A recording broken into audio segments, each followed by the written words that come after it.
Well, hello and welcome back to Her Sport, Ireland's only platform dedicated to covering women in sport. Today we are joined by Aileen Crowley live from training camp, and she is one half of the women's pair who will be racing in this year's Olympics. So Aileen, you're very welcome to Her Sport today. Thank you very much. Thanks for having me. So how did it feel to qualify for Tokyo, and how do you feel about now? It's probably saying. Well, it's weird now because it's coming up on 2 years since we actually qualified, so that's kind of a distant memory at the moment. But no, definitely qualifying was spectacular. Like that was a really good day for both of us. And then just the way it works in rowing, it's the boat that qualifies. It's not the people in the boat. But it just so happens now that 2 years later, we're still the same two people in the boat. So it's a nice round story, I suppose, completed full circle. Yeah. Did like you said there, it's the boat that qualifies, not the people. Were you kind of uncertain at any point that maybe you wouldn't be in that boat yourself? I wasn't too sure really because there's quite a big group of girls in Rowing Ireland.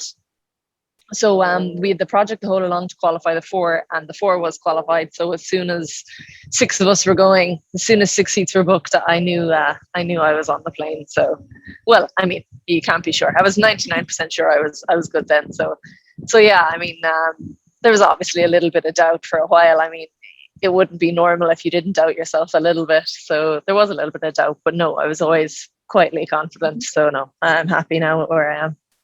Good to hear. So yeah, the success of the rowing team, and especially the women's rowing team in Ireland, has been just phenomenal in recent years. And what does it feel like to be a part of that group that's just on fire? Yeah, no, I mean, it's really nice. Like, I'm very aware that we're a part of something, which is, it's a really nice feeling. Because the other way, sometimes people are like, you don't realize how special something was until you look back on it. But no, I'm very aware that, the group that I'm a part of is something new. Like, I mean, there have been groups before, like, in Beijing, there was 2 men's fours. Like, there have been big groups before. But, this is the first time that it's one group of women, and it's all like, it's phenomenal. Like, I mean, I think I saw some stat. I think Claire Lambe tweeted it. I think like up until Rio, only 4 female rowers had ever gone to the Olympics, and this Olympics alone, there's 9 females going. So I mean, we've already doubled the amount that had ever gone. So it is very cool, and like I am very proud of it. Like I'm very proud that I'm a part of it, and just hopefully now we've built a bit of momentum. Like I suppose the way when Gary and Paul medalled in Rio, as soon as you see one crew doing it, you kind of are like, well, why can't I do that too? So hopefully now that there's a group of women, we've just made hopefully momentum for loads of small, big, strong girls to come through. Well, there's enough of you to keep that momentum going. So fingers crossed. Yeah, exactly. So obviously you row with Monika. She's your partner in the boat. How important is that relationship in and outside of training and the races? Yeah, no, I think it's it's extremely important. I mean, I don't think we do get along, but I think in rowing, especially in a pair, like it's very intimate. It's very very close spaces, very long periods of time together. Like we see the absolute worst of each other and we see the absolute best of each other. So it is a huge ask, and it's a huge demand to put in somebody for them to accept you for all your good qualities and bad qualities, and you have to do, and vice versa. Like you both have to, I suppose the word is handle. I mean, you have to know how to handle each other, which is weird because I suppose maybe other sports don't deal with it that much, but I mean, in rowing, rowing's a sport all about timing, strategies, everything has to be, exactly in sync. So I think it is very important that you have to be able to work together. And like, luckily, I think, me and Monika, we do work together very well in the boat. So I think that's a kind of a comfort that we have, knowing that we know what the other person is doing and we know how to handle each other. So it's, I suppose that's a positive that we have. I'm sure you're probably at a stage now, and you can probably read each other without saying anything. Oh yeah, definitely, without a doubt. So how, just on the other side of things, do you ever find it challenging to be like a female athlete in sport? Definitely. I think, there is a lot of, in high performance sports, there is a lot of kind of, uh, I don't know how to phrase it delicately. I mean, there is a lot of, it's a manly game, like sports, more often than not, the management is male, the coaches are male, the people in the office are male. It is, a very male dominated world. And like, it is changing, but, I can still, I mean, I don't know, maybe I'm the type of person who sits back and watches anyway and observes. And I am extremely aware of it, even though it is changing, even like, um, the banter that like male athletes have with the staff, I think, is very, very manly. And that annoys me a little bit, but I do think it is changing. I think it's changing for the better, but I'm sure it's a lot better now than it was 5 years ago or 10 years ago or 20 years ago, but I am definitely still aware that it exists. So hopefully it'll continue to flatten out a little bit more. But I've never had any very specific, I've never had specific female athlete issues, but I've had specific athlete issues. So at least that. So I mean, yeah. Fair enough.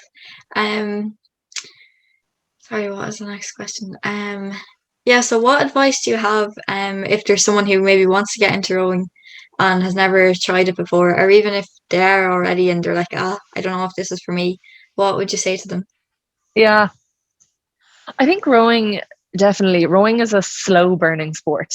You obviously do have child prodigies and you've people who come through underage and under 23, but it's not like a lot of the people at the top, haven't been there since day one, or like, Yeah. Even like my own story, like I rowed underage and I loved rowing, but I was never spectacular. And I never went to junior worlds, I never went to under 23 worlds, but I just kept like tipping away at it. And to be honest, it was never like in my head to be like, I am going to be, a high performance rower. I was always like, I love rowing, this is fun, like I'm pretty good at it, I'll keep going. And then it just kind of happened. So I think with endurance sports and rowing, I think you just have to keep tapping away just the whole time, and like you have to enjoy it, because I do think rowing is a sport, you can go for years and years and years, but I think you can only do that if you're enjoying it. So I do think just for rowers is, if you don't make it at junior level, or if you don't make it at under 23, by no means is it too late. Like, I mean, this is going to be my first Olympics and I'm 27. And I know in a lot of sports I'd be well considered over the by now. So, I mean, like, I do think you just have to have patience at rowing. So to bring it back to now, I guess, how is training camp and preparations for Tokyo going? It must be so weird to prepare like what you're preparing for such a high tournament. Yeah, like I mean, I'm obviously aware that it's the Olympics, but at the same time, there's kind of a sense of familiarity in it, because, the training we're doing is the same training we always would have done for World Champs. And, we're staying in the same hotel that we always stay in for our final training camp. So there is kind of a repetitive feeling, which makes it all feel familiar. When obviously, the Olympics, a lot of people, one of my friends always says that, the Olympics is just World Champs with a circus attached to it, which is totally true. So, I mean, I do know the rowing side of it's going to be the exact same. So there is kind of a comfort in that, and in how familiar everything feels at the moment. I mean, I know obviously the second we have to put our Olympic kit on and fly in the plane, there is going to be a little bit of like, well, we don't do this when we go to the World Championships, so why are we doing it now? But I mean, I think, we've had a lot of time to think about it and to prepare for it. So hopefully, and I'd say that would all go well. But besides that, I mean, we're in Italy, hot. It's very hot. But I mean, it's all a part of it. I mean, I'm enjoying it. And finally, then, what are your goals going into the Olympics, and how do you think the women's pair will do?